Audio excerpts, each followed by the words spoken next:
So who are we talking to today? What are your first name? I'm Marissa. Marissa and... I'm Ezra.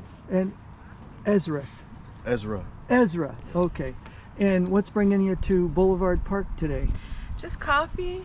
Yeah, just coffee and hanging out. Okay, and you're from Bellingham? I'm actually from Oregon. Okay, and up visiting. I live here now. Oh, now you live here. Now you go to Western. No, I work full time. Oh, I'm wrong on everything I say.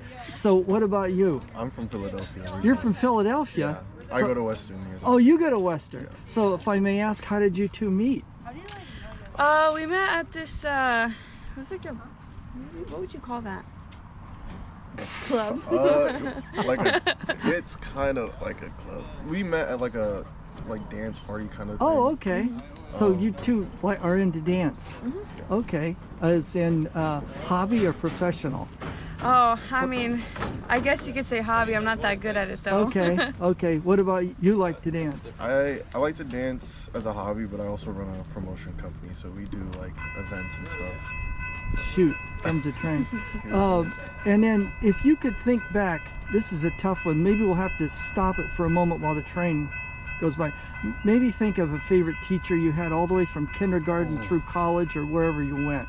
I already know my answer. Maybe not a favorite, but one that really stands out.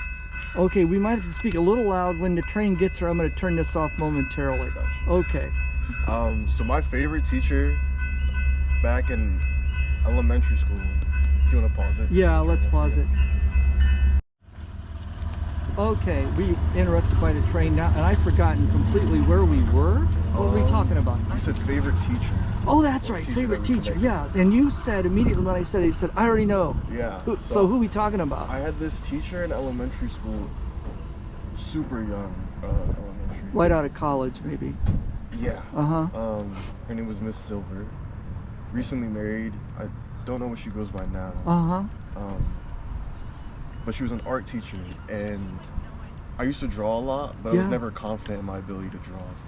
So I would like go to art class and draw my own thing, and then like, for lack of a better word, half-ass her assignments. But she would always see my my personal work. And so for one project, we had to like do self-portraits, or not self-portraits, portraits of like famous people. And I got assigned Steve Jobs, and I had to draw. Oh, so it was an assignment. You didn't get to choose your own. No. Okay, so Steve Jobs. Yeah, so I had to draw Steve Jobs, and halfway through, I was like getting really frustrated. I like didn't want to do it anymore, and she kept me after school and was like, "We're gonna work through this some more." Cool. And she sat with me and like helped me through like all my frustration, helped me finish the assignment, and it got nominated for an art show, and I came first place. Holy moly, congratulations. And that like, is really a good. I never forgot that moment. I'll bet. Well, I hope she gets to, by some miracle, would get to see this. Yeah, hopefully. Yeah. But like that, I don't know, that was like, especially being on the East Coast and like in a public school, it's very rare to find someone who actually cares about like the individual student and their aspirations. And Okay, now we're back on. Miss Silver or Mrs. Silver? Miss Silver. Okay, that sounds like an amazing teacher. Yeah. That really connected with you. Are you still involved in art?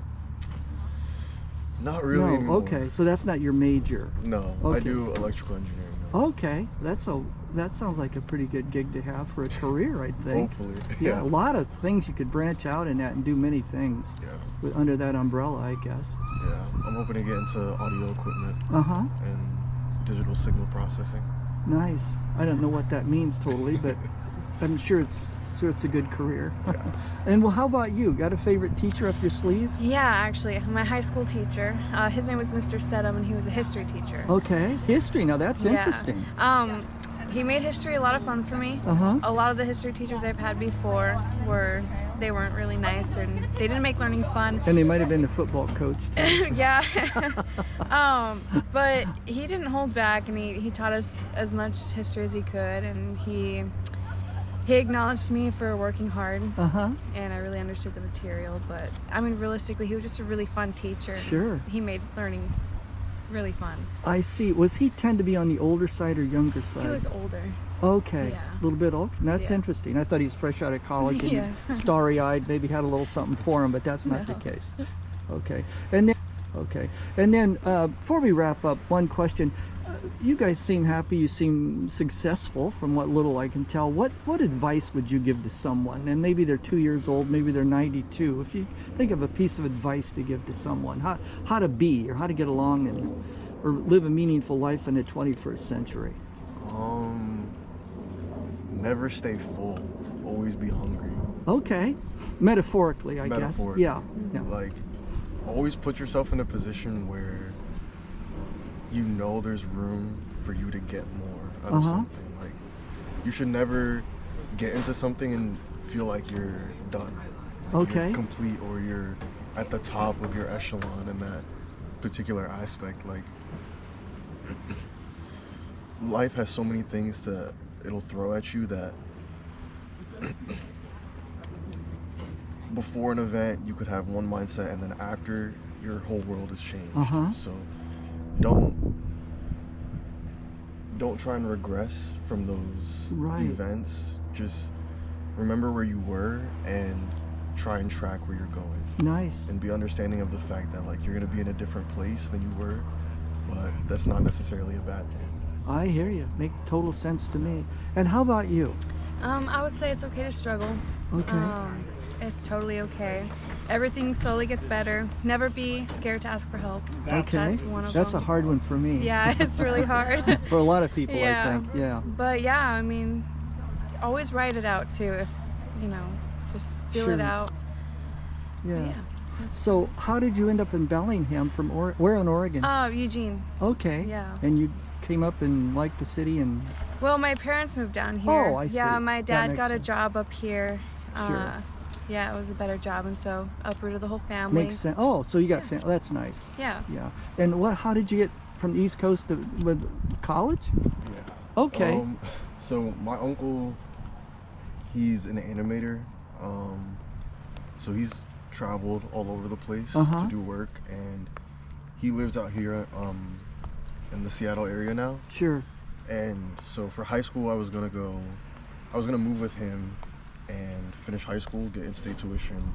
COVID happened, so I had to wait till senior year. Yeah. I moved into my senior year of high school, finished it out, got in-state, and then came to Western for scholarships. Nice. Good for you. Well, we're glad to have you. Thank you. Okay. Thank you so much for talking to me. I really appreciate it.